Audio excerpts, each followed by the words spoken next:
Hi ladies and gents, my name is Thom Gibson and this is the third part of my Tips for First Year Teachers series. And in this video, we are talking about how to develop your own classroom management system. Classroom management is hard. It is probably the hardest thing to learn how to do well when you come into education. I don't say that to discourage you, but I say that to encourage you in the way that you don't feel like you're the only one who doesn't get it or you're doing something wrong. You probably are doing something wrong, but classroom management is one of the things that you learn through trial and error. You try different systems, you see what works with your personality and what doesn't. What works for some teachers doesn't necessarily work for others. Classroom management issues is one of the main reasons that educators leave the classroom. Nothing's worse than planning a lesson, being really excited about it, getting all the resources ready, having this awesome hook that you're really hoping the kids are going to connect with and get excited about learning, only to have kids that are talking or joking or being disrespectful to each other or being disrespectful to you or talking about how stupid this is or talking about how boring this is, throwing pencils at each other or getting on their phone and not putting it away when you ask them to put it away, rolling their eyes, smacking their teeth. Learning how to lead a group of students and create a positive classroom culture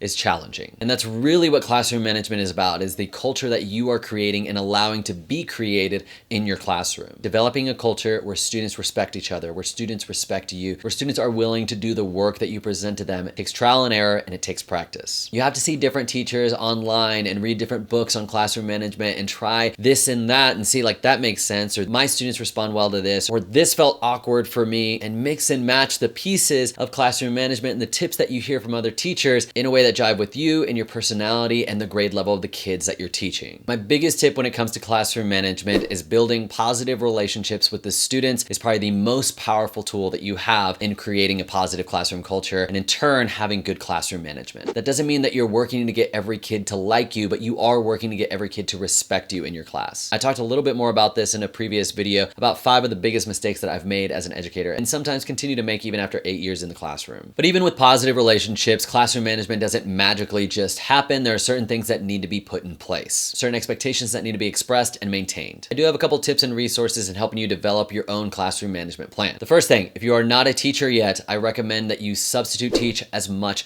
as possible. There's not a better training ground than to go into a classroom where students expect to be able to walk all over you. I substitute taught for a whole semester before my first year teaching, and the benefit of doing that before just going straight into the classroom was that every day really was a new day. I go in on Monday to a group of 5th graders that walked all over me. On Tuesday, I go into a freshman math class and they don't know that that group of 5th graders walked all over me yesterday. And so I have the opportunity to try something a little bit different with this group of kids. And maybe it works. Wednesday, I go down to 3rd grade and the thing that worked on Tuesday doesn't seem to be working with this group of kids in 3rd grade. So that day didn't go well. But day after day, I'm finding what works, what doesn't. I'm learning how to be calm even in situations where kids are not doing what I ask them to do. I'm learning how to ask kids to do things in a way that they don't feel that I'm just trying to exert my authority on them or lack thereof as a substitute teacher, but in a way that they actually want to do what I ask them to do. I can't recommend substituting enough for developing your classroom management. It will be hard, but nothing felt better than ending the day and feeling like I actually hit my stride and I managed the class well. Even as a sub, we got through the content. I connected with some of the kids. It was a good day. Granted, the next day was probably terrible, but you learn from the mistakes and you learn from the wins. One of the other resources that I recommend are 2 books by an educator named Harry Wong. The first one is really popular. It's called The First Days of School.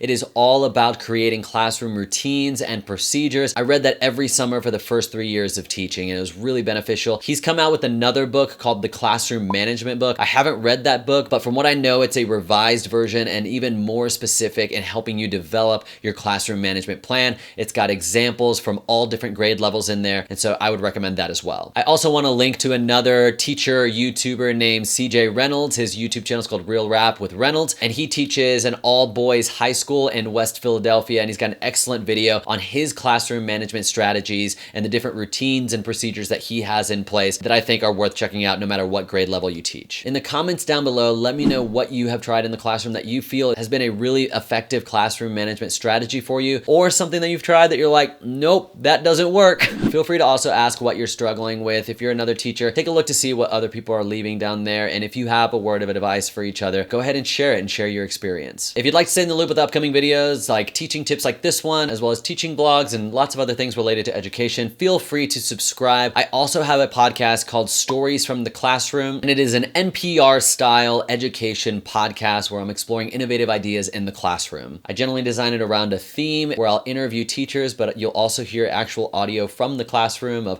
those teachers doing the innovative thing that they're talking about in the interview. And so it's a lot of fun to put together. And so you can find it wherever podcasts are available. It's called Stories from the Classroom. I'll also link that in the description down below. And lastly, speaking of classroom management, I have a classroom economy system that serves as a management tool in my classroom. And it's a 13-part video series. Those in-depth resources are available on my website at thomgibson.com, thomgibson.com/classroom economy. I'll also link that in the description. My name is Thom Gibson. Thanks so much for watching. I hope you learned something today, and hopefully I will see you in the next video.